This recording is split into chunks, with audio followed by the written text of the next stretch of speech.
l'histoire pour nous, elle a commencé avec le travail qu'on a mené autour du fort d'Issy, les Moulineaux, qui était un site fermé où le travail était de l'ouvrir sur la ville et de penser la ville de demain avec cette ouverture d'un lieu public qui était fermé jusqu'à présent et peu connu de la population, et comment on pouvait le faire rentrer comme un lieu d'ouverture où les gens pouvaient se l'approprier soit comme clients, soit comme utilisateurs, soit comme riverains. Et donc c'est là-dessus qu'on a commencé le travail sur la Smart City. Et puis un petit peu plus tard, en 2007, c'était l'idée d'offrir pour nous un nouveau produit, de nouveaux produits en immobilier d'entreprise, avec la démarche qu'on a lancée avec Green Office. Ça, c'était en 2007. Et puis après, quelques démarches qu'on a lancées à Montreuil ou à Nanterre sur des bâtiments à énergie positive. Les deux principaux éléments qu'on a voulu mettre en œuvre, c'est deux choses importantes. Un, c'est l'énergie. Et le deuxième, c'est l'arrivée massive du digital dans nos métiers. Alors si je reviens sur les opérations que je vous ai parlé, l'arrivée de l'énergie, c'est un élément important à l'échelle de la ville. Et comment aujourd'hui on peut réduire les éléments énergétiques de nos opérations et de la ville par l'apport de nouvelles populations, de logements ou de bureaux. Donc on a beaucoup travaillé là-dessus, avec de la domotique, avec des bâtiments connectés pour pouvoir gérer une partie de l'énergie dans les logements et pour pouvoir faire communiquer aussi l'énergie entre des logements et des bureaux qui n'ont pas forcément le même temps d'utilisation. Donc l'idée effectivement est de pouvoir gérer le mieux les flux énergétiques. Donc ça nous a permis d'avoir un gros travail avec la ville d'Issy-les-Moulineaux et de proposer le premier projet Issy Grid, de Grid, qui a permis effectivement sur le quartier Seine-Ouest, qui est un quartier de bureaux que nous avions réalisé, de le connecter avec le fort d'Issy, qui est plutôt un quartier de logement et de commerce, pour pouvoir justement travailler sur ces flux.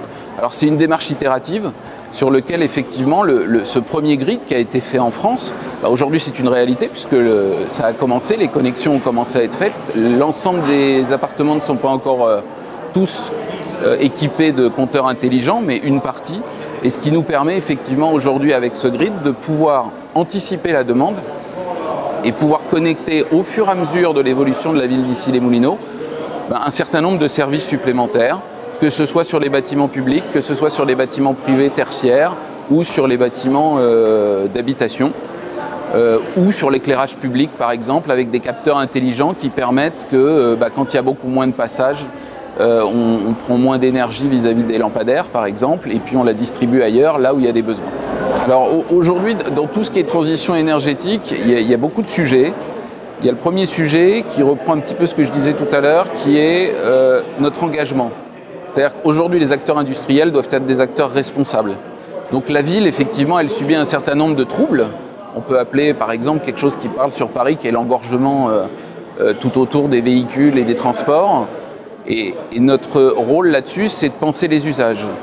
Et on voit bien qu'aujourd'hui, dans les grandes tendances qu'on peut avoir, un des éléments mis en avant avec la COP21, c'est aussi l'évolution des usages dans la façon de consommer son travail ou de consommer son habitation et de rapprocher les lieux de travail et les lieux d'habitation pour déjà éviter un certain nombre de déplacements et de pouvoir créer de la performance pour les entreprises également, c'est-à-dire qu'en rapprochant les collaborateurs de leur lieu de travail, eh bien, ça permet d'être beaucoup plus performant et de ne pas passer son temps dans les embouteillages, par exemple. C'est un exemple.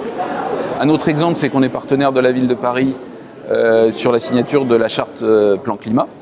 Donc on s'engage effectivement à respecter l'ensemble de la charte, voire de la dépasser.